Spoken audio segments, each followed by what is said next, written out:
What was that delightful word? Shavity, havity, mavity.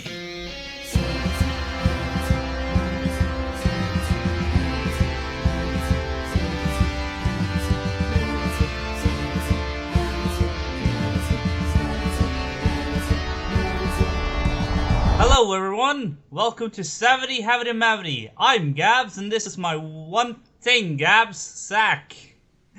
God damn it. Okay. All you have to do is come up with one original thing. Okay. Hi everyone, I'm Gabs. This is my 47th wife in a row, Zakaria. Hello. 47? I killed number 46. Okay. How have you been the past week? Oh boy. I should have probably prepared for this. Well, Doctor Who's been on, so I've been kind of riding that high. That's been very exciting.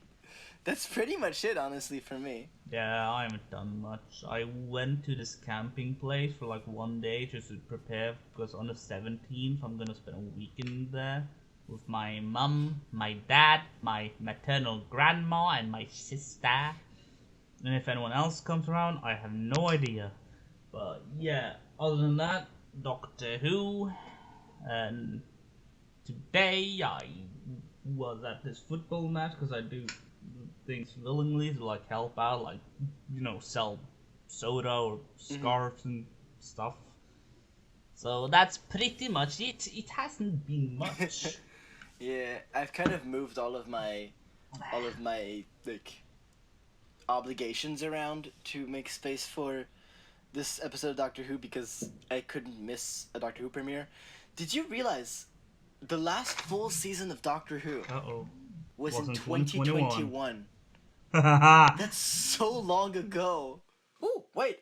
There was one more thing this week. I went to a job interview. Yay! How did it go? I thought it went bad, but then they kept me for the second round, so I guess it didn't go that bad. What was the job thing you were? It's a job at a aluminum factory. So I'd be processing the aluminum into like sheets. Which is I love like physical work, so it's like perfectly in my alley. And it pays something like in the first 60 days, it's like $27 Canadian dollars a month. Not a month, an hour. Sorry, why did I say month? Which in Norwegian dollars is what? Kroners, but yes. Kroner, yes. Yes. Is 215 Norwegian krone per hour. Doesn't sound too bad. Yeah, and then after 60 days, it goes up to 223 Norwegian krone, and then after a year, it goes up to 247 per hour. Okay, damn. Which is very exciting. Guess I'll be moving over to Canada for a while. So I'm very excited. I'm also like trying out like other places, mostly like warehouses, to work at. But this is promising, I think. Well, good luck to you on that. Thank you. This episode that we watched and are going to review today is the first episode of season 1, which is Space Babies. But actually, if you go on Disney Plus, it's actually the second episode, which I'm very happy about, because I think that the way they handled the specials was terrible. Having them like Special 1, Special 2, Special 3, and Special 4 was really confusing. So having Church on Ruby Road like also be in the season pack as the first episode, I think is brilliant, because new viewers will start with season 1, will get Church on Ruby Road, which is the best way to like be introduced, and then go on to Space Babies. I think that's probably the best way that they can handle it, because of how badly they handled the specials. Yeah. So it's episode 1, but technically episode 2 on Disney Plus, called Space Babies. Yeah. And essentially this episode is about abortion laws gone wrong. Huh. Huh. Huh. Which results in the boogeyman. Yeah. Which. Oh god. Boogeyman. The boogeyman is so cool. God. He's honestly less Yeah. scary than he looked in the trailer, but I think that he was the right level of scary for the episode. Yeah. And the fact that it's made of actual boogers. It's My English isn't it's English. such a stupid pun. But that's for later. Let's start with the beginning, which is we got a new title sequence. Did you notice? Woo! That I didn't. that was a really needed change. They've fixed the timing. They've added when the TARDIS like shoots across the screen, which is the best shot of the intro. They've added planets in the background, which looks awesome. And now when the logo appears, it doesn't appear by like twisting like it did, like as if it was a PowerPoint transition. Now it like fades in with a cool effect. So, very welcome change. We finally get a good title sequence. Very excited about it. Yay. Yeah. And then we pick up directly A raw. with the ending of Church on Ruby Road. And we get the Yes. obligatory introduction to everything Doctor Who. And we get a little Ronnie reference. Because the Doctor says Yeah. says that the Time Lords use titles, and he says so, like the Bishop, the Shiganshi, or the Ronnie. So Yeah, the Ronnie. that's interesting. I wonder why that was named But here. maybe we'll get more. Could she be coming back? Yeah. Maybe. Is the Ronnie Ruby's mom? Oh. Actually, we're gonna come back to that Oh, because of the DNA scan at the end. Yeah. DNA scan. The thing with that scene is I think it's really weird how the Doctor delivers it. I think Shutigawa is great everywhere else, but I think he's really not that great in that scene.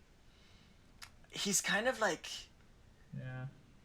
muddling through, I feel. Like at some point, Ruby asks like where Gallifrey is, and he goes like, "Gone! Ruby, it's gone, it's gone." But like in a really weird, upbeat way. And I don't understand if it's meant to say like he's past the trauma now, but like the way he says it, it sounds like he's not past it. He sounds like he's kind of bottling it up.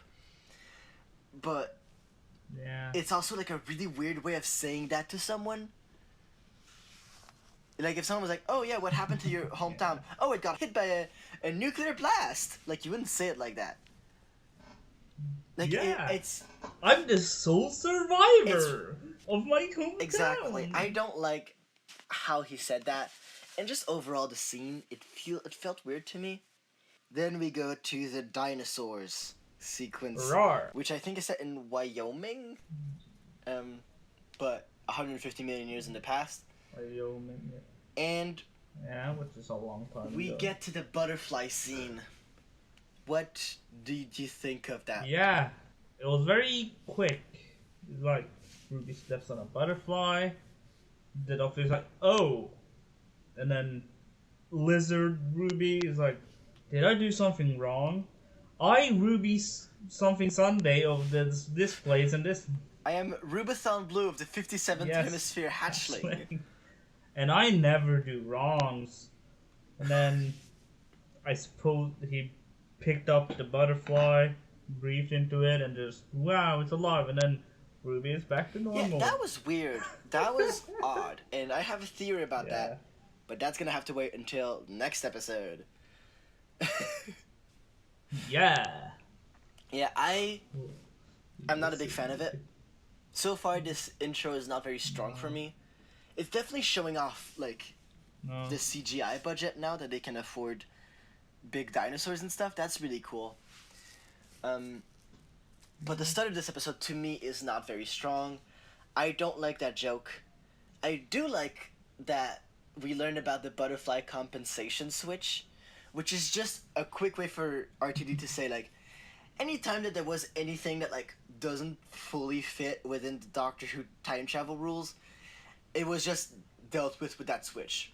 I like that. That's a really cool addition, which R2D like loves to just add little things to just smooth over any complications in the Doctor Who canon, and that's a very welcome addition. What's next then? Because I don't have much more to say about that. Rubathon. Oh yeah.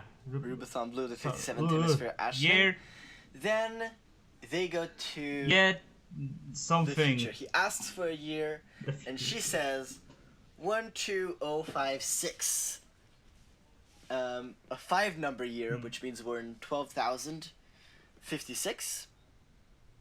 Yeah. And we also learned that apparently Star Trek is canon in Doctor Who now. Yeah. Because Ruby is like, oh, is this like in Star Trek? And the Doctor goes, oh, we should visit them one day. So I guess it's canon. I guess so. God damn. And I mean, it makes sense when you think about it. Like, there's nothing that specifically prohibits these two properties from existing in the same universe. No.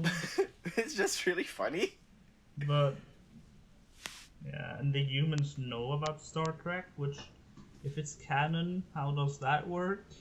Yeah, it's like, I mean, it's kind of like how, like, tech companies name their stuff after like sci-fi things. Like, I can't think of anything. Oh yeah, this company, I think they called it Skynet, which is like studying like AI. It might be called Skynet. It might be called something else that's related to that, but it's basically the Terminator like company. So I think it makes total sense to have like in the future future humans who develop this confederation would probably be pretty inspired by classic sci-fi and decide to be like, hey, why don't we name it like that Star Trek thing? Why don't we get the same uniforms that they did? Like, it worked there. Yeah, I could totally see just some big nerds choosing to make that the uniform. That makes sense to me. Yeah, just like, so guys, there's this thing which came out like 400 years ago. Maybe you should take inspiration from that. Mm-hmm. I don't know what this voice is. So thanks, let's try those uniforms. Yay! I'll go with yellow, you go with red, and Christine over there will go with blue. What the hell? I think you've just offended a whole lot of Star Trek fans by diminishing the outfits to just random colors. Sorry. I'm so sorry. Yeah, then we get to meet the Bogeyman. And oh god. That chase sequence, what did you think of it? The first chase sequence. I mean, it was fun, I suppose. A little introduction, like, ooh, what's this? A creature. And then later on we then see the babies and it's like, oh. It's like a nice juxtaposition. Can I not go? From the beginning, I was very suspicious that the Bogeyman wasn't real. I thought the Bogeyman wasn't real. Because this chase scene is filmed in a really weird way. Like, you never actually get to see Ruby and the Doctor and the Bogeyman at the same time. It's very glitchy. It's very hard to actually tell what's going on or where they're going. So it felt very weird to me, and I was not convinced by it. And especially when then the Doctor said, like, why was I scared of it? I love new things. I was like, okay, something's weird is going on, you know? And then they pushed the button. Yeah, they say push the button a few times, and me and my boyfriend were watching at the same time, and we were like, oh, that's definitely how this episode's gonna end, isn't it? They're gonna have to push the button. I mean, spoiler alert, it is how it ends. And then we get to the parthenogenesis scene where they go into the baby making machine, and oh my god, Ruby and 15 are so good together. Are electric. They have this chemistry. Amazing. They are brilliant together. I am obsessed with this pairing. This is when I started to enjoy the episode. Yeah. Is when they're bouncing off each other. It's so good. Ruby is definitely one of my favorite companions now. Yeah. And, you know, behind the scenes, they seem to be pretty good friends as well, which probably helps, you know. They do seem really, really close to in real life, too. That's a very good point. Yeah. I think it's really important. Which probably helps with, like, acting. Mm-hmm. Ooh. Exactly. I think it's really important to have, like, a good companion rapport. And I was really worried, especially when they first announced that Millie Gibson was playing the companion, being like, oh boy, oh god, it's another 20th century 20-year-old white woman playing the companion. But I love how she's making herself unique, you know? She's clearly got like very unique priorities, and she's got a really interesting like temper. She's very easily excited by things. She has really like cemented herself as a unique companion, you know? Yeah. So I'm a big fan of that. And Yeah. they open the window with another push the button, and we get an official confirmation. This is definitely RTD being like, I'm not doing like my original Series 1, guys. This is not on Earth. Just clarifying. No. Even Ruby says, so this is not Earth. Like, just being sure that we are clear that this is not Earth. And yeah, it's another planet. it's another planet called Pacifico del Rio. And we get a great speech about with the doctor, which is really a 2024 speech with our current economic crisis, where the doctor says that he doesn't have a home, he doesn't have a mission, but he doesn't have a job either. He doesn't have a boss or rent to pay, which is very resonant, I think, to a lot of people. And it's definitely like this sort of fantasy, this middle-class fantasy of not having to have a job and just being able to travel. Yeah. That is really exemplified here, which really shows, I think, that this is a show brought to 2024, especially with 15 being now like a lot more emotionally vulnerable than any previous Doctor. Yeah. It's very more. 2024, I think. Yeah. Doctor seems to be more, I don't know. I suppose there's something. Is emotionally unintelligent the right word? Yeah, I would say that. Like, he's not afraid to. Yeah, like he doesn't seem afraid to sort of show that. Exactly. Yes, I am sad right now. For Exactly, example. like, oh, look at when I'm he sad. cries, he like cries. It's not like the traditional hero like sheds a single tear. It's like he is bawling, which is really good to see on TV. I don't know if we got a bit yet, but when the Doctor sort of upgraded Ruby's phone, that reminded me so much of when the 9th Doctor upgraded Rose's phone. Yes! I pointed that out to my boyfriend, that like watching Doctor Who through the years chronologically like shows you how technology evolves. Like, because if you compare these two, like you can see like the phones from 2005 and the phones from 2024 are very, very different. And I'm sure in another 20 years, in 2045, they're gonna have another similar scene, and the phone is gonna be completely different, you know. And then we get a weird little scene where, well, we get a nice little scene where the Doctor pulls up this, like, screen thing, I guess, that shows like what the planet is, and it says that it's Pacifico del Rio. And Ruby goes, oh my god, that's in English. They have English here. And my first thought is, that's not English, that's Spanish. Ruby! You have one job. But it's really cool because then the Doctor like waves off the language filter, and you can see what the text actually is. We've never had that in Doctor Who before. No, and it looked sort of I mean, like a blend we of had text that like took a while to translate, yeah. but we didn't have like physically removing the filter, which is so cool. Yeah, and this is like future human language, which wasn't it like every language sort of merge into one strange. Yeah, it's I don't know. It's at this point all humans speak one language, one universal language that is a derivative of Cantonese. Yeah, the text did look Asian sort of, you know. I'm not sure if it's like actual Chinese text or if it's like meant to look like it.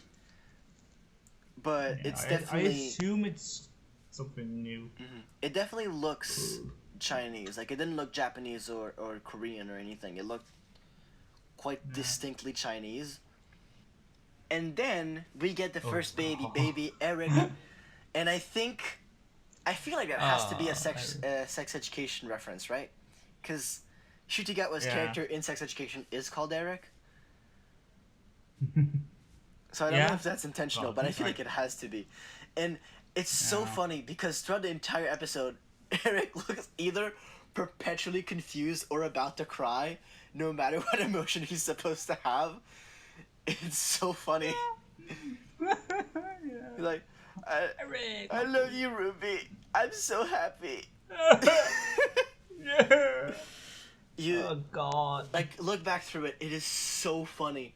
Just look at Eric's face. He's always confused. And then we get all the babies. Cute. Oh my God! I am obsessed. I am obsessed. At this point, all the sins of the beginning of this episode are completely paid off by having this crew of babies operating the spaceship with like toys and stuff. Ah! Oh, it's so cute. And there's Captain Poppy, which she's so cute. She's my favorite.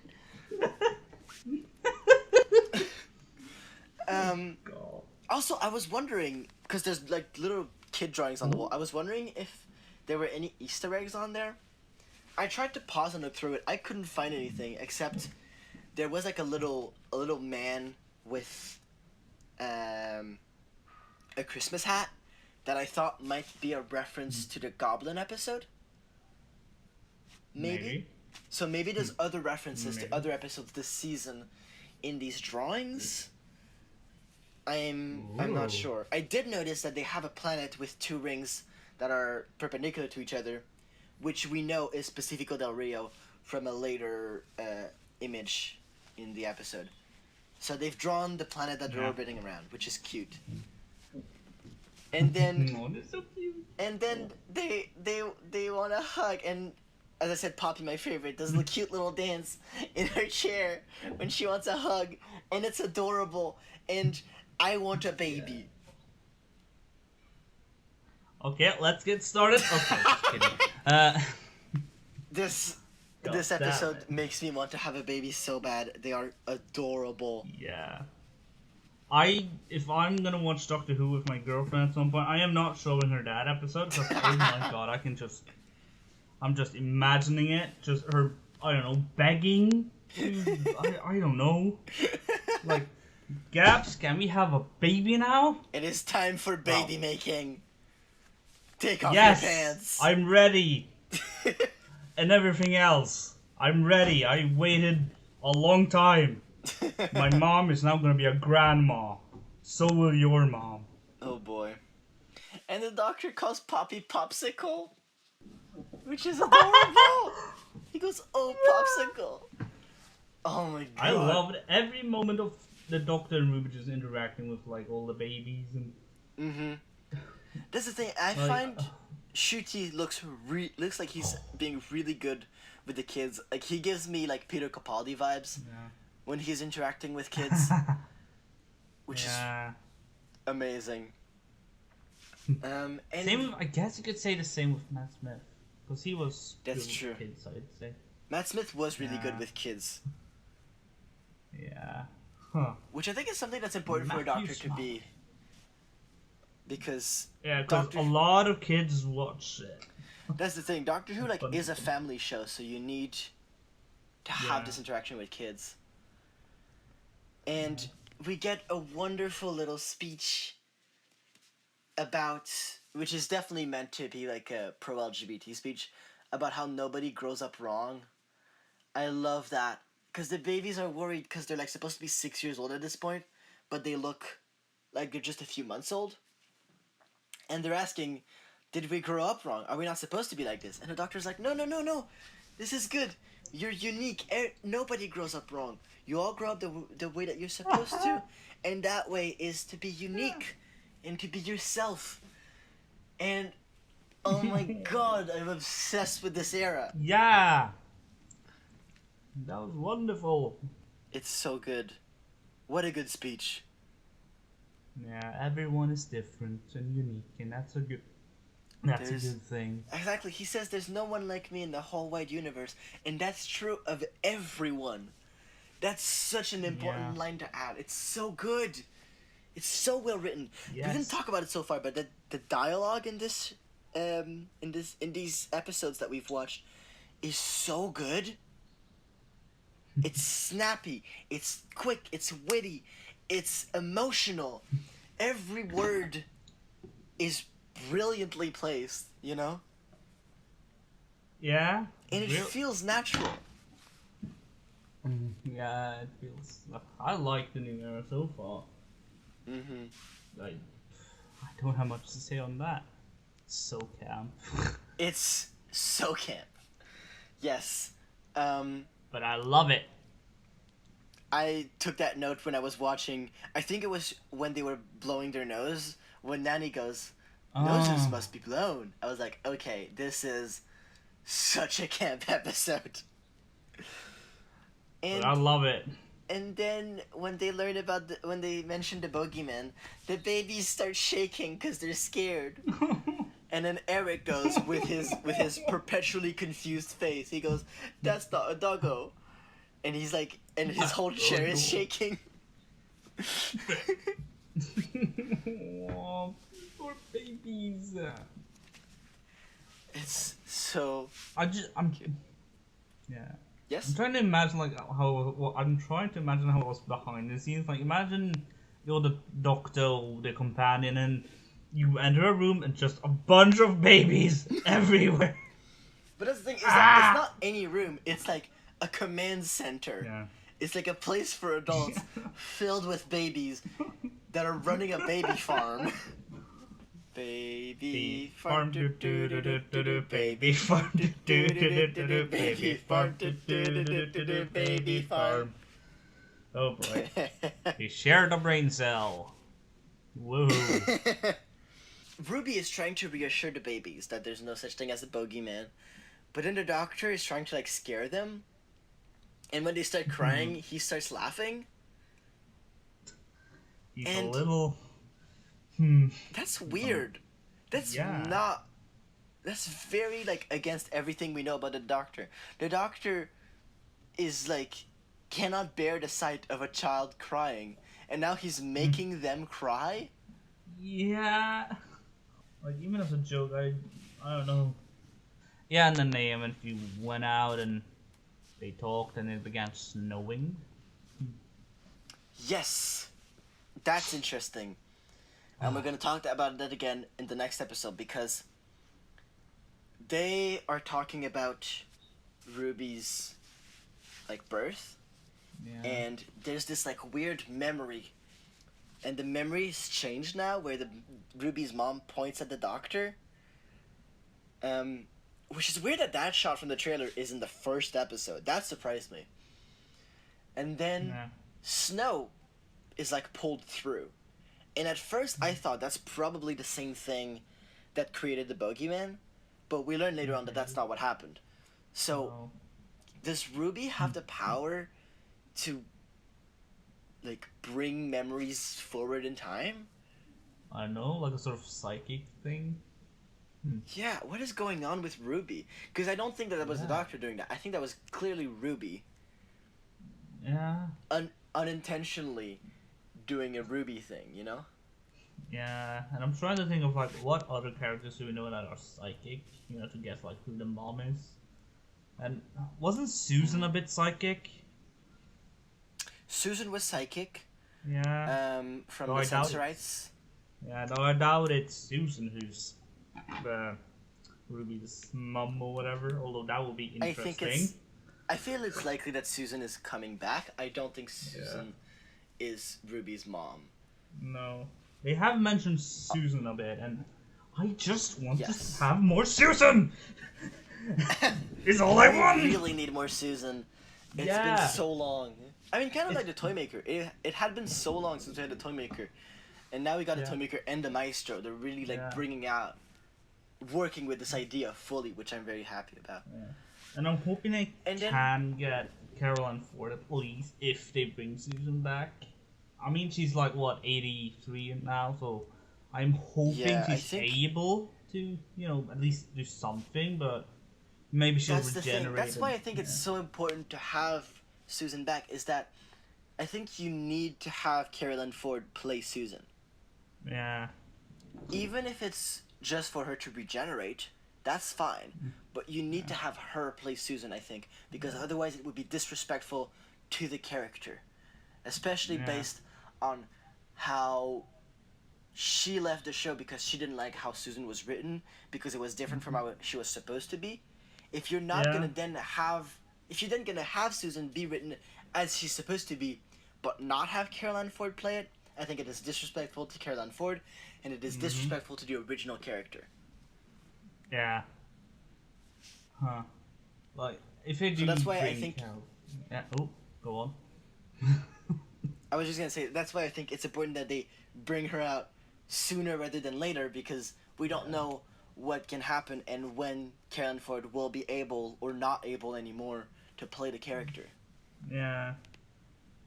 Like suddenly she'll, I don't know, pass away or get horribly sick, and then oh no, we can't bring Caroline Ford back. Then they'll have to be a bit more creative if they decide to bring Susan back somehow. Exactly. And I don't know. And if they do bring Susan back with Caroline Ford, and then have her regenerate, I'm hoping they have a good few scenes before they, because it's a character that hasn't been on screen for 6 decades, I think. Mm-hmm.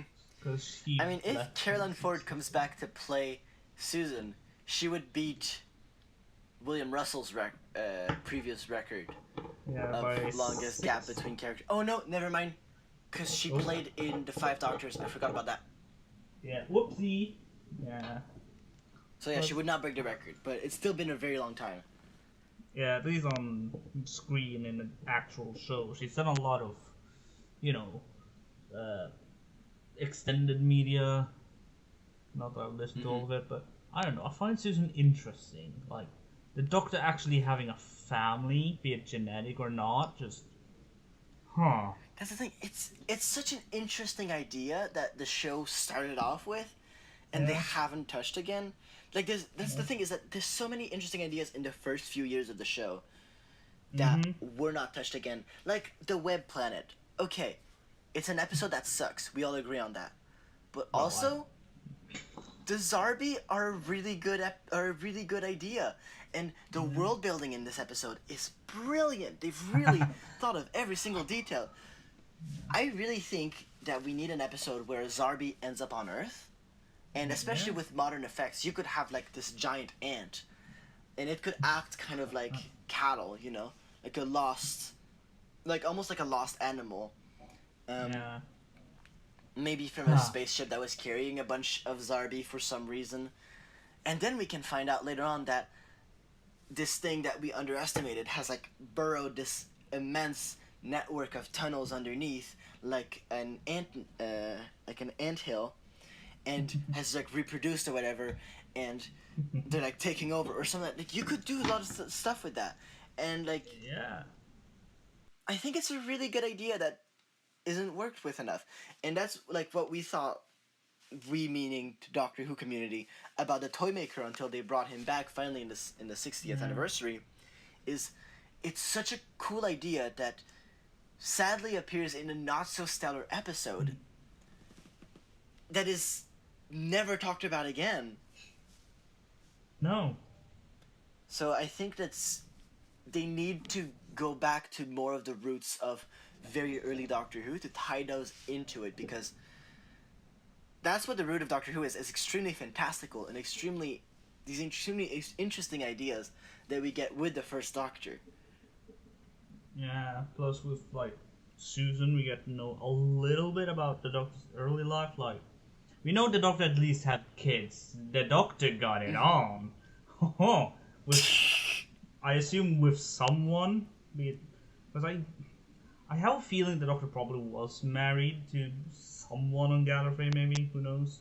And I want to know, who was the Doctor married to? Who's the lucky gal or guy or whatever? Well, that's the thing. We don't really know how Time Lord like reproduction or love life works. It's a difficult question to like approach as a writer, I think. Yeah. If you're going to approach exploring the Doctor's family, Yeah. by proxy, you're also giving information about Time Lord reproduction, and you can get into a lot of difficult situations if you accidentally say that, like, oh, Time Lords can have hundreds of babies in their lifetime, for example. If you say something like that, Yeah. you end up in a tight spot where, okay, if that's the case, how the fuck is Gallifrey not immensely overpopulated, you know? Yeah. So it's something that you really need to think about if you're writing the Doctor's family. You need to think of also the world building of how the Time Lords, like, how do they fuck, you know? Yeah.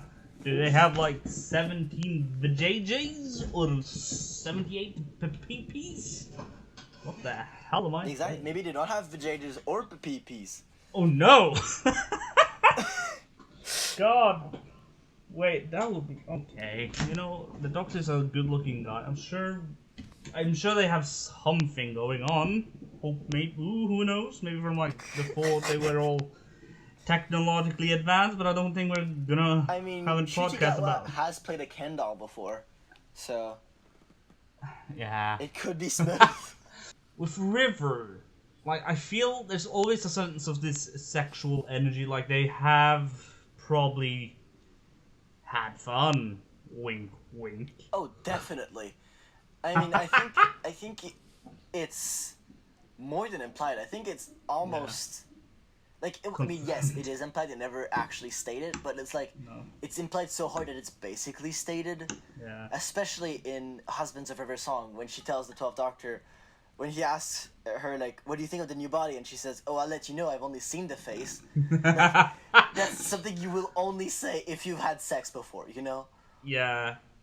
I mean, perhaps Time Lords have more than one way to reproduce? Who knows? Maybe.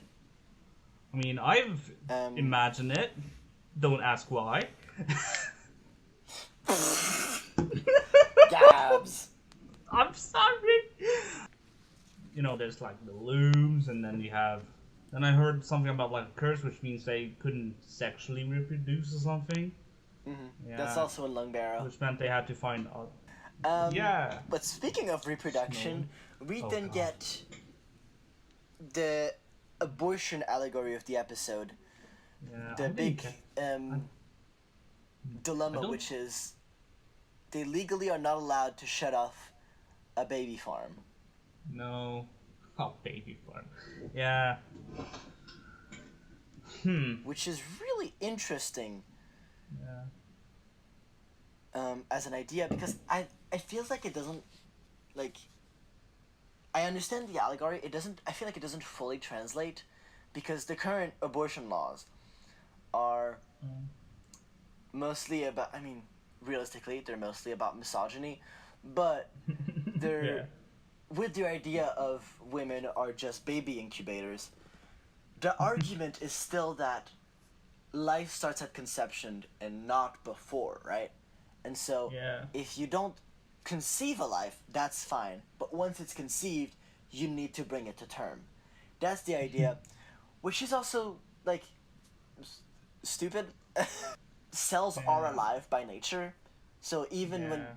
the sperm is still in the balls, it's still alive, and we don't prevent men from masturbating. Like No, not everyone realistically, at if you're gonna least. follow that logic through, you should be like, okay, well, all men should get a vasectomy Oh God. and reverse it if they actually want to have a baby. That is the logical solution if you follow the Yeah. pro-life process. How do you decide when life actually begins, and how do you justify ruining a mother's life for the sake of a baby? Anyway, Yeah.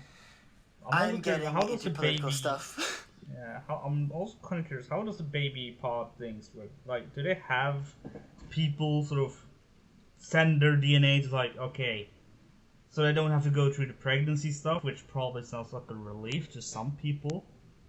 Maybe not everyone, Absolutely. because no, maybe not everyone, because there are a couple people here and there who have.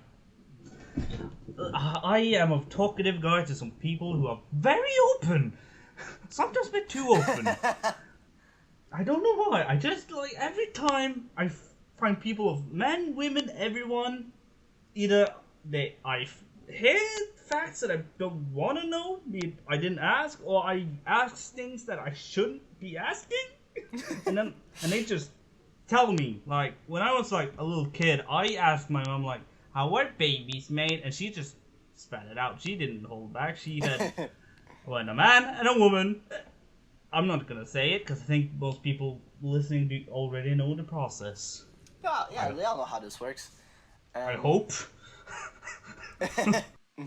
but yeah, I do think like pregnancy is important for some people, but I think overall, most people who want children would be relieved to You know. can use a machine.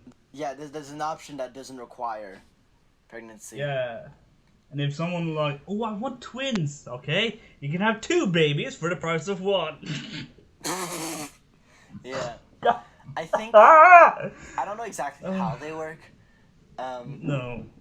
We also don't know why the machine was started in the first place. We don't know if it was No. because people suddenly became infertile. We don't know if, as the doctor said, they just decided to ban kissing.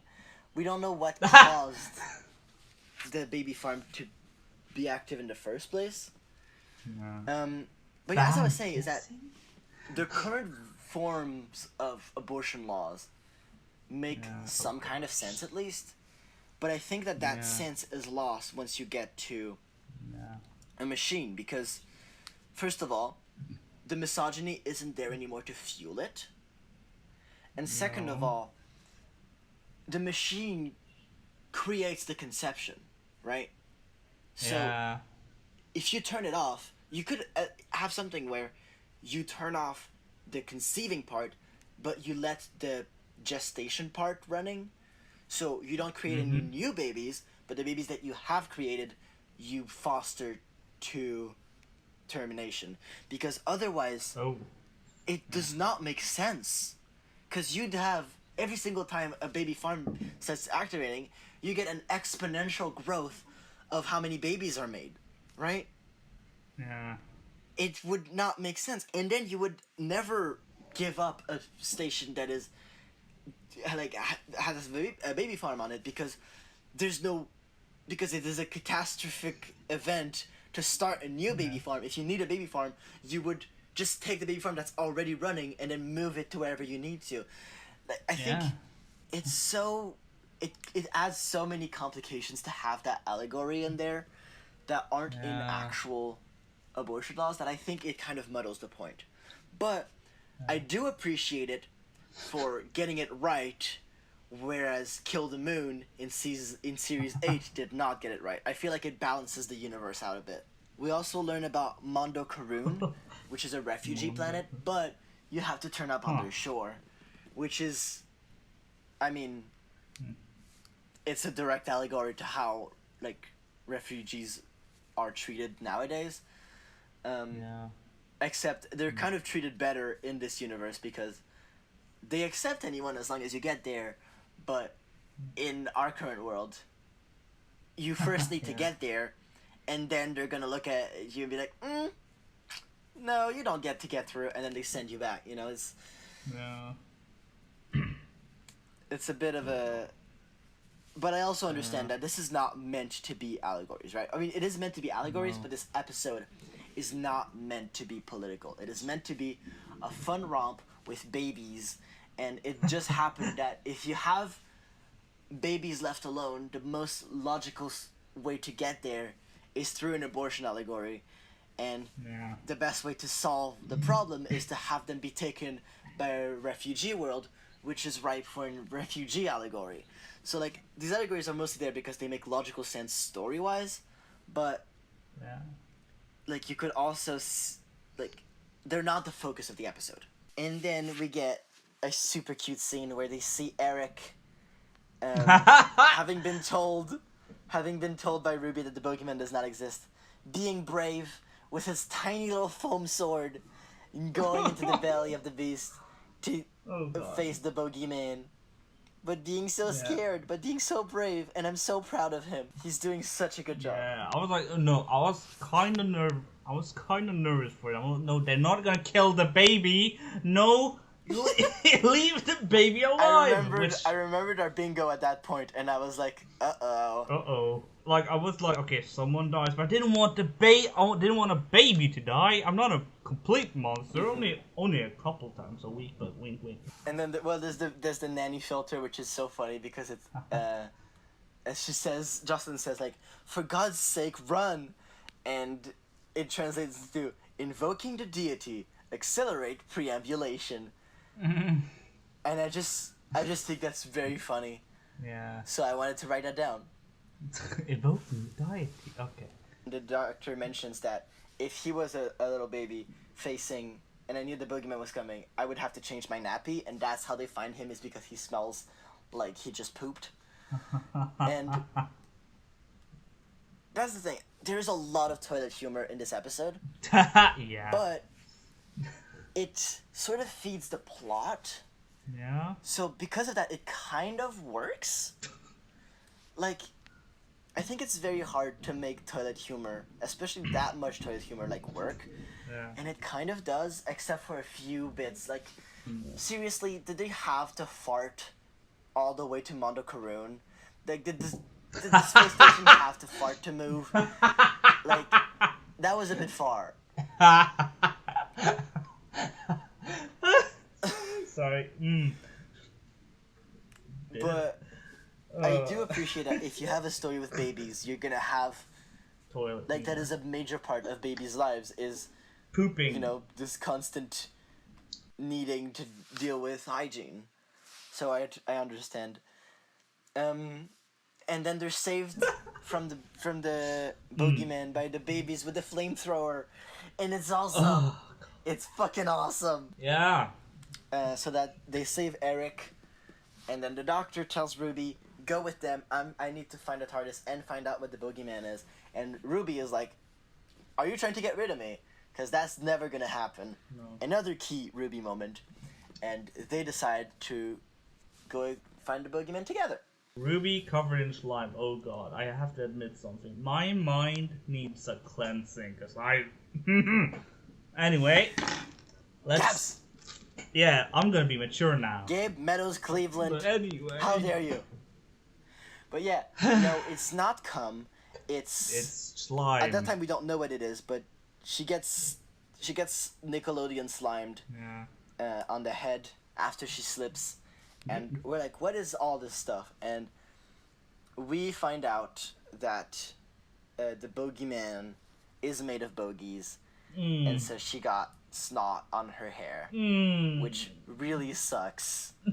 Oh god, I can just imagine it on myself. We get another brilliant scene of Ruby and 15 being smart, bouncing things off of each other when they're figuring out that the bogeyman was created because babies need fiction, and was made of bogies because the machine is literal and is scary because it's designed to be, with the roar at 17 hertz. It's really cool. And then the doctor calls her Ruby Sunday, Monday, Tuesday, which is awesome. Ruby Sunday, Monday, Tuesday. Oh yeah, I like Ruby and the Doctor so far. They're so nice. I want a friendship like theirs. Shooty, Also, can you with pick? the bogeyman made of bogey. Yeah. with the bogeyman made of bogies, it reminded me of Sleep No More, Yeah. where the monsters are made of like eye dust, Yeah. God. and it just reminded me how bad Sleep No More is and how much better this episode is. Yeah. And we learned that the bogeyman is just a boy bee. It's just He's just a boy bee. Just a baby. He was born also 6 years ago. Oh. He's also just 6 years old. He's just a little baby. Oh. And Jocelyn is trying to kill it. Ruby is trying to save it. The doctor has to step into the airlock. And that's where we get it one more time. Push the button. Push the oh button. my god, that was foreshadowed at the beginning of the episode. Who could have guessed? Push the button. Yeah. Okay, I'm gonna stop. And then they fart all their way to Mondo Karoon. Which Yeah. is so stupid. And you can see Millie Gibson is like about to break character. She's like putting her finger on her mouth to stop herself from laughing, but you can tell that she's really trying to hold it in. And then she gets a TARDIS key, which I think, if you don't count Victoria and Clara, I think that's the fastest a companion has got a TARDIS key.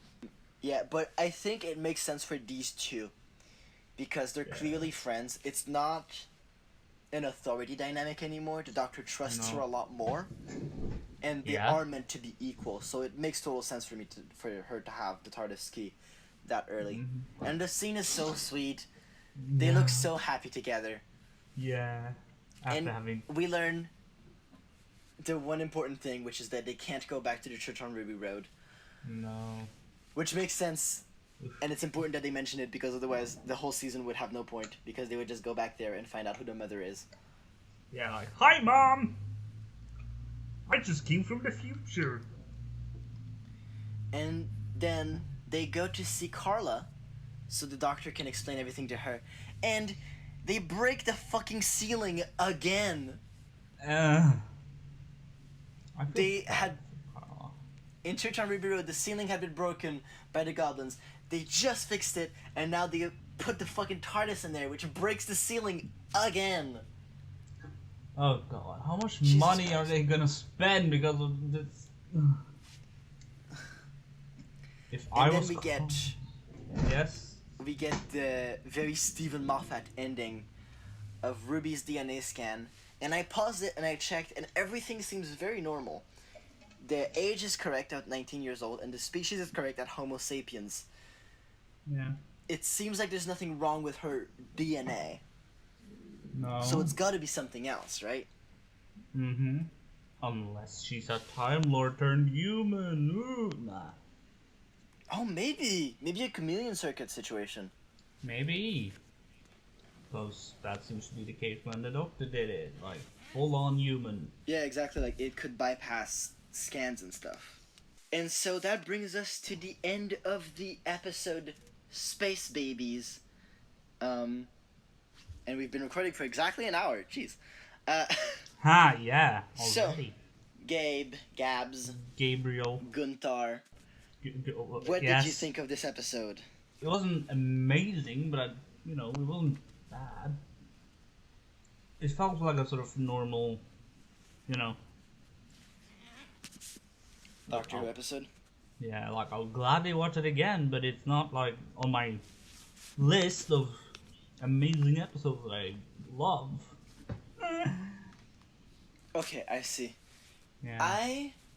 Because I was thinking that I loved it a lot more than you, but now that you said that, I agree that it's not one of the top episodes. It's definitely, it's a camp romp. It's meant to ease you into Doctor Who. It's not meant to be really good, but it happens to be really good. Yeah. You know? I think it's really reassured me for the season. Yeah. Especially with the second one, which we're gonna get in a few days. Don't you guys worry. We're not gonna cover it in this podcast, but it's coming up. Mm-hmm. It's really reassuring me because with a shortened season to 8 episodes, I was worried that they wouldn't know which episodes to take out. and that we would lose some good episodes as opposed to some duds, right? Because in the past we've had a lot of mixed bag stuff, but in this one it feels like they're going banger after banger, right? Yeah. And in this one, they included a farting spaceship. Woohoo! Yes, the funny spaceship I'm not a fan of. The beginning I'm not a fan of. Some of the toilet humor I'm not a fan of. But it's a very simple story, very well executed. The tension is very well paced. It's cute. It's scary. It's interesting. It's crazy. It's definitely in the good episodes, verging on the great, not in the amazing. Yeah. And I would totally adopt Eric. Yes. Yeah. I would adopt Poppy. So if I was to give it a rating out of 100, because that's how we do ratings on this podcast, we do it out of 100. I would probably give it something. I wouldn't put it in the 80% section because I think that's too high for it. It's definitely in the 70s. I would put it at somewhere maybe? like 75, 76%. Yeah. Yeah. For me. I was thinking that too. So we agree on 75%? Yay! 75! Hell Ow. yeah! My back. Ow. Farting spaceships. Woohoo! Gotta love them. And so, with that, it kind of brings us to the end of this episode. But, the people listening, you are lucky because this is not the last you'll hear of us this week. There is an extra episode coming out in just 3 days. Yes, you heard that, all 4 of you? Just 3 days.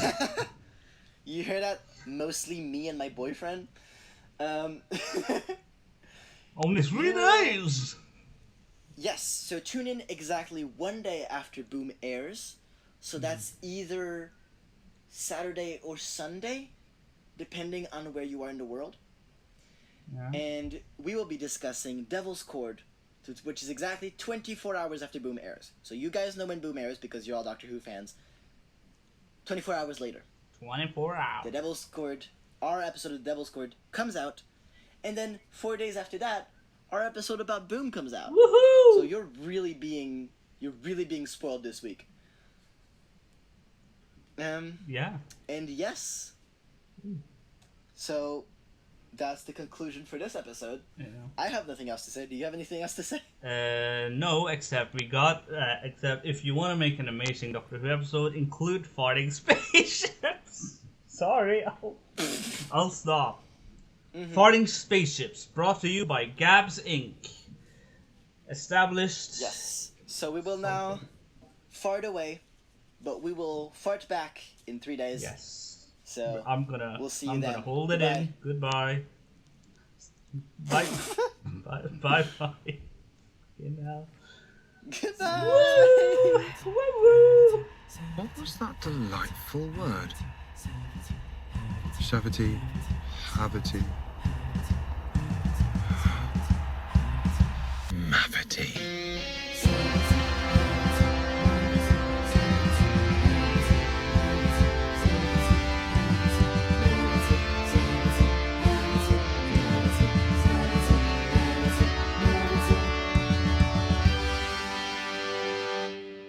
You have been listening to Savity Havity Mavity, featuring Zak and Gabs. This episode, Farting Spaceships, was recorded on May 12th, 2024. You can send us a message on Instagram at MavityPod or send us an email at mavitypod@gmail.com if you wish to contact us. We will be very happy to read out your messages on the show. If you enjoyed the show, you can give us a rating, a like, a comment, or a follow on Spotify or YouTube. Follow us on Instagram at MavityPod for updates and share this with your friends if you think they might enjoy it. We'll see you in not a week. We'll see you in 3 days for the next episode.